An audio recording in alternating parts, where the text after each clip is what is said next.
دوستان درود، این کلیپ ببینیم باز براتون توضیح میدم. یه ویدیویی از آقای خاتمی منتشر شد که داشت پینگ پونگ بازی می‌کرد. هوش مصنوعی نبود. همه گفتن هوش مصنوعی، منتها یه فریم توش بود که اگه کسی دقت می‌کرد مطمئن می‌شد این هوش مصنوعی نیست. چون هیچ هوش مصنوعی تو جهان با یه کسی که اسمش تو لیست ابربدهکاران سابق بانکی اومده پینگ پونگ بازی نمی‌کنه.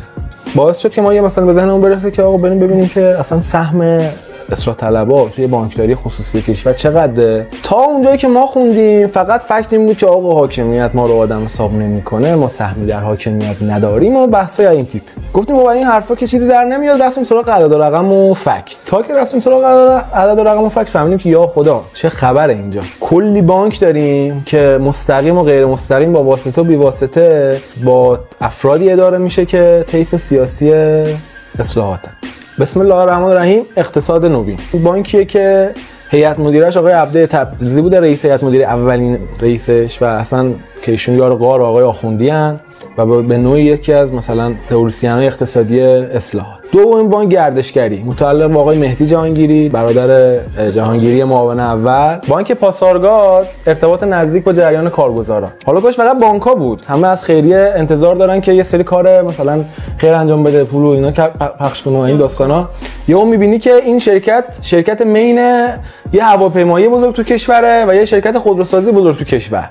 هواپیمای ماهان، خودروسازی هم خودروسازی کرمانبوتو. بعد باز میگیم که کاش که تو همین فضای هواپیمایی و خودروسازی کار کنم. اینی که نه، رفته مثلا وسط کویر یه دونه هتل بزرگ زده، هتل هر اتاق استخر مجزا، نمیدونم با خرمای مجول و فلان این حرفا. بانک سامان همون آقایی که با آقای خاتمی پینگ پونگ میزد، یعنی بدهکار بانکی خوده سابقا اسمش تو لیست بدهکاران بانکی اومده بود. من دقیق بگم که حالا هر بانک دیگه هم سرش تو آخر یه سیاستمداری هست. وامی که این 4 5 تا بانک که من اسپردم در قالب تسهیلات کلان میدن، یعنی وامایی که از یه عددی بالاتره، حالا خوردش من کاری ندارم، پول عظیمی اینا فقط دارن به شرکت‌های خودشون وام میدن و اینا همشون زیر جریان اصلاحاتن. با این پول میشه 1 سال یارانه کل ملت ایران داد.